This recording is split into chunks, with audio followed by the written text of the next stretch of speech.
नमस्कार, स्वदेश न्यूज की खास पेशकश में आप सभी का स्वागत है। मैं हूं आपके साथ भागीरथ साहू। छत्तीसगढ़ में विधानसभा चुनाव का घमासान अपने चरम पर है। रमन सरकार और भूपेश सरकार के कार्यकाल की तुलना करते हुए तमाम आरोप प्रत्यारोप एक दूसरे पर लगाए जा रहे हैं। कांग्रेस और भाजपा एक दूसरे पर जमकर हमलावर है, तो वहीं अब चुनाव के ठीक पहले नेताओं के सियासी तीर छोड़ने का सिलसिला शुरू हो गया है। दरअसल भाजपा के वरिष्ठ नेत्री और राज्यसभा सांसद सरोज पांडे ने कांग्रेस के प्रदेश अध्यक्ष दीपक बैज को बच्चा बता दिया। ऐसे में कांग्रेस भला कहां चुप रहने वाली है। खुद सीएम भूपेश बघेल ने इस मामले में मोर्चा संभाला और सरोज पांडे पर कांग्रेस के आदिवासी अध्यक्ष दीपक बैज का अपमान करने का आरोप लगा दिया। सीएम भूपेश बघेल ने यह तक कह दिया कि सरोज पांडे ने तो अभी शादी भी नहीं की है। सीएम का बयान आने के बाद सरोज पांडे बौखला गई हैं। उन्होंने सीएम बघेल पर महिलाओं का अपमान करने का आरोप लगाया है, लेकिन चुनावी बेला में इस बयानबाजी का जनता पर कितना असर होगा, ये तो देखने वाली बात होगी। बहरहाल चुनाव के पहले चल रहे सियासी तीर से छत्तीसगढ़ में घमासान मच गया है। जैसे जैसे चुनाव नजदीक आएगा तो दोनों दलों की तरफ से ऐसे कई और बयान आने की संभावना जताई जा रही है। अब देखना यह होगा कि राजनीति में आगे यह बयानबाजी क्या रंग लाती है। फिलहाल पहले बयान सुन लेते हैं, फिर चर्चा करेंगे इसी मुद्दे पर। हमारी माता बच्ची को दीपक बैज क्या देखते हैं? शैलजा जी के सामने जो जूतम पैजार हुआ, एक दूसरे को कूटे पीटे, उसका दीपक जी क्या कहेंगे? उनको दीपक जी को उसका जवाब देना चाहिए। अरे हमारी बात अभी छोड़े, पहले अपने ही ठीक कर लें। मोहन मरकाम को बाहर करके खुद बैठे हैं, तो अपने यहाँ पर जो बात कहते हैं, दीपक जी को बोलने का भी आधार नहीं है। दीपक जी को बोलने के पहले बहुत कुछ सोचना चाहिए। अभी बच्चे हैं, अभी सीखें। उन्होंने हमारे प्रदेश कांग्रेस कमेटी के अध्यक्ष बच्चा बोल दिया। तो जब आप यदि किसी पे टिप्पणी कर रहे हैं, 2 बार का विधायक है, एक सांसद है, बस्तर के क्षेत्र से आते हैं, आदिवासी है, तो उसका आप मजाक उड़ालोगे, बच्चा बोल देंगे। वो बाल बच्चेदार आदमी, उसकी पत्नी है। तो इसीलिए मैंने कहा वो तो कम बाल बच्चेदार परिवार वाला आदमी है, तो आपकी तो शादी नहीं हुई, तो इसमें अपमान जैसी क्या बात है? तो देखा आपने, जहां पर राजनीति होनी चाहिए मुद्दों की, लेकिन वहां राजनीति हो रही है एक दूसरे के व्यक्तिगत मुद्दों पर। ठीक है, कुछ समय बाद चुनाव है, लेकिन चुनाव के पहले नेताओं को ध्यान देना चाहिए कि कम से कम उन भाषाओं का इस्तेमाल ना करें जिस भाषाओं से कोई गलत मैसेज जाए जनता के बीच में। मुद्दों की राजनीति करें। अगर आपको किसी के ऊपर आरोप भी लगाना है तो आप उसकी राजनीतिक आरोप, जो राजनीतिक शब्द होते हैं, उसका इस्तेमाल करके आरोप लगाइए। व्यक्तिगत आरोप नहीं होने चाहिए, ना व्यक्तिगत ऐसे शब्दों का इस्तेमाल करें जो सुनने में भी ठीक ना लगे। चलिए इसी खास मुद्दे पर चर्चा करेंगे। चर्चा करने के लिए जो मेहमान हमारे साथ मौजूद है, मैं उनका आप लोगों से तारुफ करा देता हूं। हमारे साथ हैं कांग्रेस प्रवक्ता शिल्पा देवांगन जी और बीजेपी प्रवक्ता डॉक्टर किरण बघेल जी। दोनों से एक कॉमन सवाल है, हालांकि शुरुआत में पहले डॉक्टर किरण बघेल जी से करना चाहूंगा। आखिर राजनीति मुद्दों पर होनी चाहिए ना, मुद्दों पर राजनीति होनी चाहिए, मुद्दों पर एक दूसरे पर बयान होनी चाहिए कि आखिर आपने क्या किया, हमने क्या किया। पक्ष विपक्ष का होना चाहिए, ना कि व्यक्तिगत चीजों पर होनी चाहिए। शुरुआत आपकी तरफ से हुई डॉक्टर किरण बघेल जी। आप प्रदेश अध्यक्ष कांग्रेस के हैं, आपकी जो नेता है सरोज पांडे जी, वो उनको बच्चा बोल देती हैं। अगर आप उनको बच्चा बोलेंगे भी, सामने वालों की तरफ से कुछ ना कुछ तो जवाब आएगा। अगर उन्होंने जवाब दे दिया तो फिर उसमें बुरा लग गया आपको, सरोज पांडे की तरफ से चिट्ठी लिख दी गई। लेकिन अगर जब उन्होंने बच्चा बोला, इसकी आवश्यकता क्या थी? इतने बड़े कोई इंसान, अगर प्रदेश का कोई अध्यक्ष है वो किसी पार्टी का, तो मुझे लगता है दूसरे पार्टी को भी गरिमामयी शब्दों का इस्तेमाल करना चाहिए ना। किरण जी, किरण जी, आपको मेरी आवाज सुनाई दे रही है? चलिए, लगता है कि हमारे आवाज उन तक नहीं पहुंच पा रही होगी। शिल्पा जी, आपको मेरी आवाज सुनाई दे रही है? ठीक है शिल्पा जी, अगर मान लीजिए, ठीक है, बीजेपी की तरफ से अगर इस तरह के बयान की शुरुआत हुई, लेकिन आपकी तरफ से भी संयम तो बरतना चाहिए ना। प्रदेश के मुख्यमंत्री है, मुझे लगता है मुख्यमंत्री सिर्फ किसी पार्टी के नहीं होते हैं, पूरे प्रदेश के होते हैं, और उसमें प्रदेश की जो महिला है सरोज पांडे, वो भी तो शामिल है छत्तीसगढ़ की जनता में। तो मुझे लगता है कुछ बयानों की जो जिम्मेदारी होती है मुख्यमंत्री की, वो निभानी चाहिए थी। और आपकी पार्टी की तरफ से भी अगर इस तरह के कुछ शब्द इस्तेमाल होते, उसको ध्यान रखना चाहिए था। आपको नहीं लगता? देखिए, सबसे पहले तो कहना चाहूंगी कि भारतीय जनता पार्टी के नेता अहंकारी होते हैं। ये अपने अहंकार की परिभाषा हर मंच में, चाहे वो सार्वजनिक मंच हो, चाहे वो राजनीतिक मंच हो, अपने अहंकार की परिभाषा वो दे देते हैं। आज के दिनांक में आदरणीय दीपक बैज जी, जो कि एक लोकप्रिय आदिवासी नेता हैं, 2 बार के विधायक हैं, वर्तमान में सांसद हैं, वर्तमान में प्रदेश कांग्रेस कमेटी के मुखिया हैं, अध्यक्ष के पद पे वो अपनी महत्वपूर्ण भूमिका निभा रहे हैं। ऐसे महान व्यक्तित्व को यदि आप बच्चा कहकर अपमानित करते हैं तो ये कोई शोभा नहीं देता है, ये कोई राजनीतिक भाषा का प्रयोग नहीं होता है। और मैं आपके चैनल के माध्यम से बताना चाहूंगी कि सरोज पांडे जी ऐसी बयानबाजी बार बार करते हैं। मैं बताना चाहूंगी कि जो कांग्रेस के प्रभारी थे पुनिया जी, जब उस समय प्रभारी थे तब इनके बयान आते हैं कि पुनिया जी शारीरिक रूप से कमजोर हैं, अस्वस्थ हैं। अरे ये किस तरीके की भाषा है भाई। इसके साथ ही एक और बयानबाजी सुन लीजिए आप। सरोज पांडे जी बयान देते हैं, ताम्रध्वज साहू जी जो कि गृह मंत्री और विधायक है कांग्रेस के, उनके बारे में बयान देने नहीं चुकते हैं कि वो कहते हैं कि इनका तो अभी हनीमून पीरियड चल रहा है। आप देखिएगा, आप खुद निर्णय कर लीजिए ये किस तरीके की बयानबाजी, किस तरीके की भाषाओं का प्रयोग करते हैं। ये राजनीतिक गरिमा का हमेशा उल्लंघन करते हैं। भारतीय जनता पार्टी के नेताओं की ये हमेशा प्रवृत्ति रही है और संस्कार ऐसे ही रहे हुए हैं। और इसी मैं इसी संदर्भ में मैं बताना चाहूंगी, याद दिलाना चाहूंगी आपको कि जब रमन सिंह जी मुख्यमंत्री थे और माननीय मुख्यमंत्री जो अभी हैं भूपेश बघेल जी तत्कालीन प्रदेश अध्यक्ष थे, उस समय रमन सिंह जी ने उन्हें छोटा आदमी कह दिया। आप किसी भी मंच में अपमानजनक बातें करते हैं और गरिमा का उल्लंघन करते हैं। ठीक है, लेकिन आपकी तरफ से अगर किसी महिलाओं के बारे में कहा जाता है कि अभी वह अविवाहित है, इसकी आवश्यकता क्या, मुझे बताइए। इस बात का राजनीतिक दृष्टि से क्या लेना देना है? कोई महिला अविवाहित है या विवाहित है, इसकी क्या आवश्यकता है? देखिए, मैं जानती हूँ कि किसी भी नेता जो कई नेता होते हैं जो देख लीजिए अटल बिहारी, देख लीजिए राहुल गांधी, कई नेता होते हैं जो अविवाहित होते हैं। जो व्यक्ति अविवाहित है उनको अविवाहित कहने में कौन सी पीड़ा हो गई भाई, कौन सा दर्द हो गया अविवाहित को अविवाहित में? आप तो परिभाषा बताइए, अविवाहित होने की परिभाषा कोई और परिभाषा है तो आप बता दीजिए। नहीं, मैं तो आपसे पूछ रहा हूँ इसकी जानकारी देने की यहाँ पर इसकी आवश्यकता क्या थी? मैं तो ये पूछ रहा हूँ इसकी जानकारी यहाँ पर देने की आवश्यकता क्या थी? इसका मुझे लगता है कोई लेना देना था नहीं।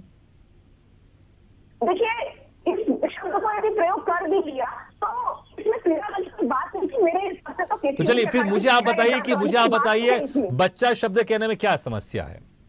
बच्चा शब्द भी कोई अपमानजनक शब्द नहीं है। नवजात शिशु होता है, मासूम बच्चे होते हैं तो उम्र में बहुत छोटे होते हैं, उनको बच्चा कहा जाए समझ में आता है, परंतु आप अपमानजनक रूप से भी बच्चा करेंगे ऐसे व्यक्तित्व को, एक ऐसे महान व्यक्तित्व को जो कि सरोज पांडे। ठीक है, चलिए किरण बघेल जी, ठीक है किरण जी, आपको मेरी आवाज सुनाई दे रही है? सार्वजनिक मंचों में। ठीक है किरण जी, आप मेरी आवाज सुन पा रहे हैं? जी भाई जी किरण जी, आखिर क्या आवश्यकता है? कोई कांग्रेस पार्टी का प्रदेश अध्यक्ष तो विधायक भी रह चुके हैं और कांग्रेस जो हमारे साथ नेत्री बैठी, प्रवक्ता बैठी, वो कह रहे हैं बहुत बड़े नेता भी हैं, उनको लेकर बच्चे शब्द का उपयोग क्या आवश्यकता थी? अगर किसी तरह की कोई समस्या थी तो मुझे लगता है आप उस पर बात कर सकते थे, लेकिन बच्चा कहने की आवश्यकता क्या है? और अगर जब मुख्यमंत्री भूपेश बघेल जी की तरफ से अगर कुछ कह दिया गया फिर इसमें बुरा मानने की आवश्यकता क्या? कह रहे हैं कि अविवाहित है, ठीक है, तो उसमें क्या प्रॉब्लम है? कह दिया तो कह दिया, क्या प्रॉब्लम है? कोई गलत बात तो नहीं कही गई? भागीरथी जी, कांग्रेस का सदा से ये संस्कृति रही है महिलाओं को अपमान करना, महिलाओं को सम्मान नहीं देने की शुरू से ही कांग्रेस की संस्कृति रही। चाहे नैना तंदूर हत्याकांड ले लीजिए या कुछ ही दिन पहले यहाँ की राज्य महिला आयोग की अध्यक्ष श्रीमती किरणमयी नायक का वक्तव्य आया था कि महिलाएं अपनी मर्जी से संबंध बनाती और कहीं विफल होती हैं तो उसे बलात्कार का नाम देती है। तो आप देख सकते हैं कांग्रेस में महिलाओं को लेकर क्या सोच रही है शुरू से। जब महिला आयोग की अध्यक्ष स्वयं महिलाओं का दर्द नहीं समझ सकती तो यहाँ के मुख्यमंत्री से महिलाओं की दर्द या पीड़ा या सम्मान की अपेक्षा करना मुझे लगता है बेफिजूली होगी। अभी बात कर रहे हैं हम घटना की, तो निश्चित रूप से सुश्री सरोज पांडे जी हमारे लिए आदरणीय है और पिछले 35 वर्षों से उन्होंने बिना विवाह किए अपना पूरा जीवन, राजनीतिक जीवन राष्ट्र के प्रति समर्पित कर दिया। लगातार वो छत्तीसगढ़ की जनता की और महिलाओं की आवाज सदन पे उठा रही हैं और ऐसे रेस्पेक्टेड महिला का सार्वजनिक तौर पे उपहास बनाना मुझे लगता है मुख्यमंत्री जी को बिल्कुल भी शोभा नहीं देता और ऐसे गरिमा में पद में रहते हुए किसी महिला का उसकी अविवाहित स्टेटस होने पर उपहास बना, मुझे नहीं लगता निश्चित रूप से छत्तीसगढ़ की महिलाओं का ही नहीं बल्कि पूरे भारत की महिलाओं का अपमान है। और छत्तीसगढ़ की महिलाएं देख रही हैं कि किस तरह अहंकार में छत्तीसगढ़ की नेता और छत्तीसगढ़ के मुख्यमंत्री ठीक है, हैं, चलिए जो कि किरण जी, महिलाओं आप किस बात सम्मान को देने मानते में हो, भी लेकिन मुझे आप असमर्थ ये हैं। बताइए, क्या सिर्फ महिलाओं का सम्मान होता है, पुरुषों का सम्मान नहीं होता? अगर कोई बड़ा नेता, अगर आप उसको बच्चा कहकर संबोधित करें तो क्या वो अपमानजनक बात नहीं है? देखिए भागीरथी जी, अगर आप राजनीतिक अनुभव की बात करें तो सरोज पांडे जी को लगभग 35 वर्ष राजनीति में हो चुके हैं। और इस बात को अगर ध्यान रखें तो दीपक बैज का अनुभव सरोज पांडे जी से बहुत कम है। तो इस लिहाजे से बच्चा या बड़ा, हम जो तुलना करते हैं एक बच्चे की, अगर हम विलोम शब्द हम बड़े की से तुलना करते हैं, तो इस लिहाजे में उन्होंने कहा होगा कि वो, क्योंकि उनका अनुभव बहुत ज्यादा है और राजनीतिक अनुभव दीपक बैज जी का बहुत कम है, तो इस लिहाजे से देखिए, बच्चा शब्द का प्रयोग किया गया किरण जी, है। बात यहीं पर मैं डिबेट कर रहा हूं। ठीक है, अगर आपको किसी के बारे में कुछ कहना है, शब्दों का चयन हम सोच समझ के कर सकते हैं ना। राजनीतिक अनुभव कम है, यह भी तो कहा जा सकता था। जी बिल्कुल, ये बात हम भी मानते हैं, लेकिन एक महिला का सार्वजनिक रूप में इस तरह उपहास बनाना और एक कुटिल हंसी के साथ ढाके लगाना सार्वजनिक तौर पे पत्रकारों के सामने, इतने नेताओं के सामने, मुझे लगता है माननीय मुख्यमंत्री जी को एक शोभा नहीं देता। और छत्तीसगढ़ की महिलाएं कहीं ना कहीं वक्तव्य का, इस घटना का बदला आने वाले चुनाव में जरूर देंगी। शिल्पा जी, ऐसे बहुत सारे आपकी पार्टी में महिला हैं, जो नेत्री हैं, जो नेता हैं, जो विधवा हैं, ऐसे बीजेपी में मिलेगा। लेकिन आपको लगता है उनके बारे में जिक्र करते हुए अगर उनको आप विधवा से संबोधित करेंगे तो अच्छा लगेगा? आप खुद बताइए मुझे, अगर कोई महिला विधवा है, आपके इसमें है, बहुत सारे बड़े नेता भी हैं, अगर आप कहें कि वो विधवा है, ठीक है, अगर विधवा है तो मैंने विधवा कह दिया, तो उसमें क्या बुरा है? आपको लगता है ये अच्छा लगेगा?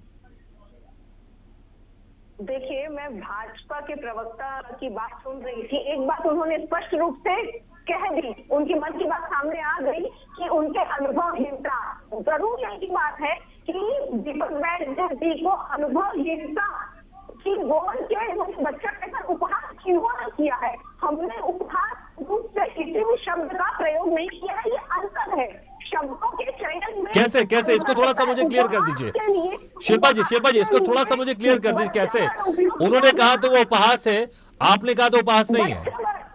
भाजपा के प्रवक्ता ने खुद ही कह दिया कि इस तरीके का शब्द जो है अनुभव के आधार पर किया गया था, ऊपर के आधार पर किया गया था, ये उपहास का विषय हो जाता है। नहीं तो किसी का अनुभव कम, किसी का अनुभव ज्यादा, वो तो एक नॉर्मल प्रक्रिया, उसमें क्या समस्या है? उपहास के रूप में आप इतने लोकप्रिय आदिवासी नेता को, जो परिवार वाले हैं, उनको आप मासूम बच्चे को बच्चा चाहिए, कोई दिक्कत नहीं है। हम अविवाहित स्त्री को अविवाहिता बोले, कोई दिक्कत नहीं। मैं तो आपसे वही कह रहा हूँ शिल्पा जी, मैं आपसे वही कह रहा हूँ, इसका मुझे उत्तर दीजिए। आपके पार्टी में बहुत सारी वरिष्ठ, मैं किसी का नाम नहीं लूंगा लेकिन आप भी जानते हैं, ऐसी बहुत सारी वरिष्ठ महिला नेता हैं जो विधवा है। क्या आप उनको बोलेंगे कि ये विधवा नेता है या ये विधवा है, उनको विधवा कह दिया तो उसमें बुरा क्या है? ठीक है, लेकिन बातचीत करते वक्त कुछ शब्दों का हमें, इसलिए तो हम किसी को तू कहते हैं, किसी को हम तुम कहते हैं, किसी को हम आप कहते हैं। अगर कोई बड़ा शख्स है, अगर उसको हम तू बुलाएंगे तो अपमानजनक होगा कि नहीं होगा? आप बोलेंगे नहीं ठीक है तू बोल दिया तो उसमें क्या समस्या है? शब्दों की एक मर्यादा होती है, इसलिए मैं दोनों से बात कर रहा हूं। राजनीतिक मुद्दों में बात करें ना, अगर आरोप लगाना है तो हम शब्दों का इस्तेमाल करें ना। जो मैंने आपसे सवाल किसका जवाब दीजिए, कोई अगर महिला नेता अगर विधवा है तो आप उसको विधवा बोलेंगे? आप देखिए, मंच की गरिमा या शब्दों की गरिमा को बनाए रखना ये जरूरी है, लेकिन भाजपा के नेताओं के पास ये प्रवृत्ति नहीं है। ये हमेशा संस्कारहीनता वाली बात। मुझे बस ये बता दीजिए, किसी महिला नेता या किसी महिला कोई अगर विधवा है तो उसको विधवा बोलना सही है क्या? महिलाओं की बात करें, यदि कोई पुरुष विजय चट्टोपाध्याय, वाजपेयी, आदरणीय राहुल गांधी जी अविवाहित है, उनको अविवाहित ही कहा जाएगा ना? इसके लिए कोई और दूसरा शब्द है तो बता दीजिए।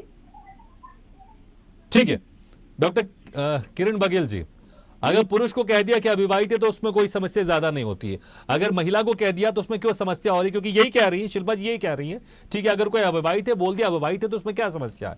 इतना क्यों हंगामा करना? भागीरथी जी, जैसे आप, मुझे लगता है आपने वो वीडियो क्लिपिंग शायद देखी नहीं है कि किस प्रकार। मैंने तो देखी, इसलिए मैं दोनों से जवाब पूछ रहा हूँ। मुझे तो दोनों की भाषा बिल्कुल पसंद नहीं आई है। मुझे दोनों की भाषा बिल्कुल पसंद नहीं आई, दोनों पक्ष में उनके बच्चे नहीं है। उसके बाद उन्होंने जिस तरीके से ठहाका लगाया सार्वजनिक तौर पे, तो वो उसपे हमें आपत्ति है कि महिला का इस अविवाहित होने के स्टेटस पे सार्वजनिक जगह पे हंसी, कुटिल हंसी के साथ उपहास बनाना, इससे हमें आपत्ति है।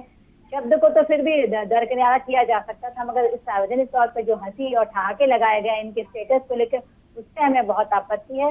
और कहीं ना कहीं छत्तीसगढ़ की महिलाएं और पूरे, मैं तो कहती हूँ पूरे भारत की महिलाएं कहीं ना कहीं से आहत हुई होगी कि जहाँ पे महिलाएं घर से निकलना ही, राजनीति में भाग लेना ही एक चुनौती होती है, वहाँ काम करना तो उससे बड़ी चुनौती होती है। अगर कोई महिला अविवाहित रहते हुए अपना पूरा जीवन अगर राष्ट्र के प्रति समर्पित करती है, जनता की सेवा में समर्पित करती है, उसे पर उपहास किया जाए, तो मुझे लगता है आने वाले समय में अगर महिलाएं राजनीति में आना चाहेंगी, कहीं ना कहीं उनके मन में एक डर रहेगा, एक संकोच रहेगा कि उन्हें सार्वजनिक मंच पर या सार्वजनिक तौर पे इस तरह उपहास का एक जरिया बनाया जा सकता है। तो मुझे लगता है कि आने वाले समय में छत्तीसगढ़ की कांग्रेस की महिलाओं के लिए भी एक चुनौती रहेगी और एक प्रश्न चिन्ह रहेगा कि क्या उन्हें अपने पार्टी में सम्मान मिलेगा जब इनके नेता विपक्ष की महिलाओं का सरेआम। ठीक है, ठीक है, एक एक करके आते हैं, समय का नहीं तो फिर दोनों की आवाज नहीं समझ में आ पाएगी। ठीक है, ठीक है, हाँ, संरक्षण देने वाले लोग यदि महिलाओं को मान सम्मान की बात करते हैं तो ये शोभा नहीं देता है। मणिपुर में जो बेबस महिलाओं को घुमाया जा रहा था, उनके शब्द नहीं निकलते थे, तो ये शोभा नहीं देता है। ये महिलाओं के हित के लिए कभी बात नहीं करते हैं, ये सिर्फ राजनीति करते हैं महिलाओं के नाम पर, और ये हर मंच में इस तरीके के अपमानजनक शब्द लाकर राजनीति करते हैं, आरोप की राजनीति करते हैं। देखिए मैं तो कह रहा हूं आप दोनों महिलाएं हैं, ठीक है, आप इन चीजों को ज्यादा बेहतर समझती हैं। पार्टी से अगर अलग हटके मैं बात करूं, किरण जी आपसे ही पूछूं, क्या दोनों बयान सिर्फ ठीक है हमारी नेता ने कहा दूसरे पार्टी के लिए इसलिए वो सही है, दूसरे नेता ने कहा हमारी पार्टी के किसी नेता के लिए वो गलत है, लेकिन क्या आपको लगता है कि दोनों बयान सही थे? मैं पार्टी से अलग हट के बात करता हूं, क्योंकि देखिए बयान मेरे हिसाब से दोनों गलत है। ये इस तरह के दोनों बयान नहीं होने चाहिए, निजी शब्द का उपयोग नहीं होना चाहिए। अगर ठीक है कोई अगर कुछ पूछ रहा है, अगर उसको हम पॉजिटिव वे में लेके जा रहे हैं फिर तो ठीक है, लेकिन मजाक उड़ाने के लिए अगर किसी शब्द का इस्तेमाल किया जा रहा है, खासकर राजनीति में और खासकर अगर बड़े नेता हैं तो उनको ध्यान रखना चाहिए। किरण जी, क्या दोनों के बयान ऐसा थोड़ी है कि अगर आपकी पार्टी के नेता की तरफ बोला गया तो वो गलत है, अगर आपकी किसी नेता ने दूसरे पार्टी के लिए बोला तो वो सही है? गलत तो गलत होता है ना।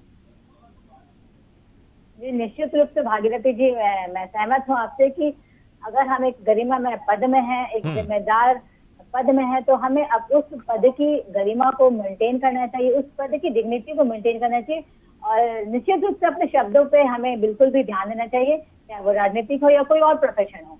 मुझे लगता है अपने पद की, अपनी आयु की और अपने डिग्निटी की महिमा को मेंटेन करके रखना चाहिए। शिल्पा जी, मैं फिर कह रहा हूं कि ठीक है, अभी आप भूल जाए कि आप कांग्रेस प्रवक्ता है। मुझे बताइए क्या दोनों तरफ से, क्योंकि मेरे हिसाब से मैंने पहले कह दिया है कि मेरे हिसाब से दोनों तरफ से दोनों के बयान ठीक नहीं थे, दोनों को पक्ष या विपक्ष को ध्यान रखना चाहिए। आप बताइए मुझे, आप भूल जाइए कि आप कांग्रेस नेता है आप, लेकिन आपको नहीं लगता कि दोनों का अपनी तरफ से ध्यान रखना चाहिए था? ऐसा नहीं हो सकता ना कि हमारे लिए बोला इसलिए गलत है, अगर हमने किसी के लिए बोला है तो वो सही है। वो इसमें कोई डाउट नहीं है, कोई दो बात नहीं है कि शब्दों की गरिमा को ध्यान रखना चाहिए, लेकिन सरोज पांडे जी की तरफ से भी बार बार, जैसे मैंने उदाहरण बताया पुनिया जी के लिए कभी बोल देते हैं, कभी विधायक जी के लिए बोल देते हैं कि ये ऐसा पीरियड चल रहा है इनका, तो ये बार रिपीटेड प्रणाली हो गई है, ये तो आपत्तिजनक ही है। और मैं आपको बताना चाहूंगी, एक उदाहरण के माध्यम से समझाना चाहूंगी कि रमन सिंह जी एक वक्तव्य आया था जिसमें भाजपा को उपचुनाव में माननीय मुख्यमंत्री जी को, जो कि आदरणीय पद पर बैठे हुए हैं, माननीय मुख्यमंत्री जी को उन्होंने अनर्गल बातें अपशब्द कह दिए थे। ये कहाँ की गरिमा है? चलिए ठीक है, अच्छा मैं शिल्पा जी एक सवाल मैं आपसे पूछता हूं, अगर मैं आपको लेकर कोई अगर अपशब्दों का इस्तेमाल करूं तो इसमें आपकी गरिमा कम होगी या मेरी गरिमा कम होगी?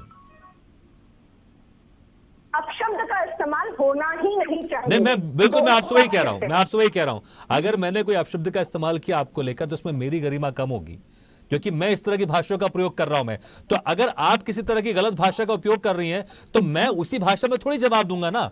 मुझे तो कम से कम अपनी गरिमा ध्यान रखनी चाहिए ना। हम सब अपनी गरिमा ध्यान रख सकते हैं और हमें रखना चाहिए। अगर कोई गलत शब्दों का इस्तेमाल कर रहा है तो क्या हम उनके साथ वैसी भाषा की बात करेंगे? देखिए, यहाँ पर कांग्रेस की तरफ से कोई भी गलत शब्द का इस्तेमाल नहीं किया गया है, लेकिन जो इस तरीके बच्चा बोलने वाले शब्द जरूर से आपत्तिजनक है, जरूर से मैंने फिर आपसे कहा, देखिए अभी भी आप मान नहीं रहे। मैंने फिर आपसे शुरू में कहा, अगर कोई विधवा है या नेता, अगर कोई नेत्री है या कोई भी महिला अगर विधवा है, आप क्या उसको विधवा कहकर आप उसको बुलाएंगे क्या? अच्छा लगेगा? मुझे बताइए। आप एक बात बताइए, यदि पुरुष अविवाहित है, महिला अविवाहित है, उसको अविवाहित नहीं कहेंगे तो क्या कहेंगे? आप एक आदिवासी नेता को, दीपक बैज जी को बोलकर आदिवासी समाज का अपमान कर रहे हैं। सरोज पांडे जी को इस बारे में माफी मांगनी चाहिए आदिवासी समाज से। ठीक है, चलिए, मतलब आप अभी भी इस बात को नहीं मान रही, आप एज ए पार्टी की तरह इसको डिफेंड करने में लगी है। ठीक है, आप डिफेंड करें पार्टी की तरह, आप इस बात को नहीं मान रही। लेकिन किरण जी, मैं वही जो मैंने आपसे इनसे सवाल किया, शिल्पा जी से, अगर मैं कोई अपशब्द का इस्तेमाल करूं तो इसमें मेरी गरिमा कम होगी ना? अगर कोई उसको डिफेंड करने के लिए अगर अपशब्द का इस्तेमाल करे तो उसकी गरिमा कम होगी उसमें। तो कम से कम हमें खुद को तो ध्यान रखना चाहिए ना। बहुत सारे शब्द हैं, अगर किसी पे आपको आरोप लगाना है तो उन अच्छे शब्दों का भी इस्तेमाल कर सकते हैं। जरूरी नहीं कि हम छोटे या हल्के शब्दों का इस्तेमाल करें, इससे किसी दूसरे की गरिमा कम नहीं होती, इससे मुझे लगता है हमारी खुद की गरिमा कम होती है।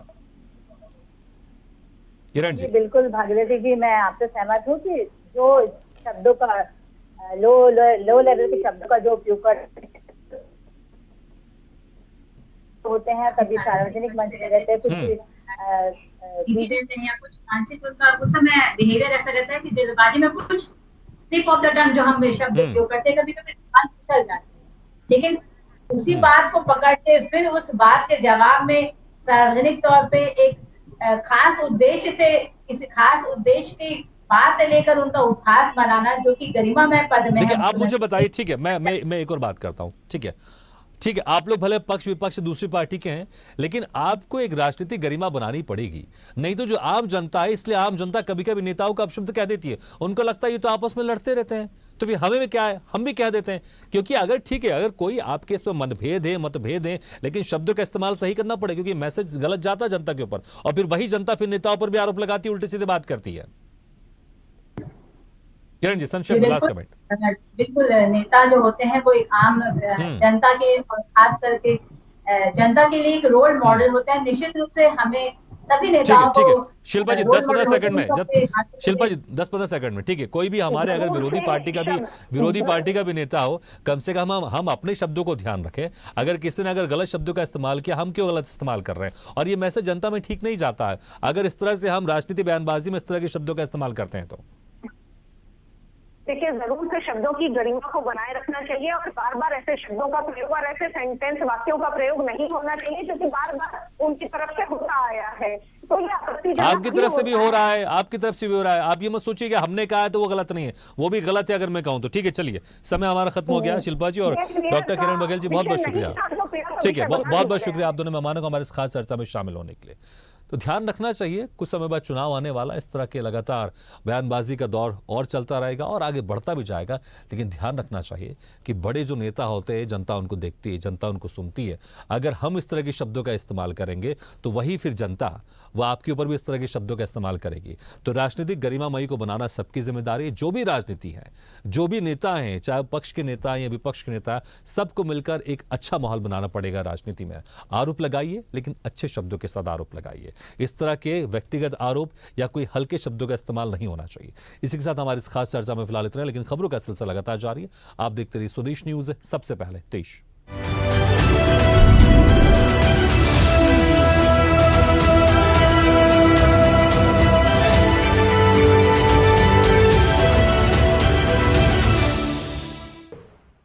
ऐसे ही वीडियो के लिए लाइक करें, शेयर करें, फॉलो करें और YouTube पर जाकर सब्सक्राइब करें और बेल आइकन को दबाना ना भूलें। और ताजा तरीन अपडेट के लिए स्वदेशलाइव.com पर जरूर जाएं।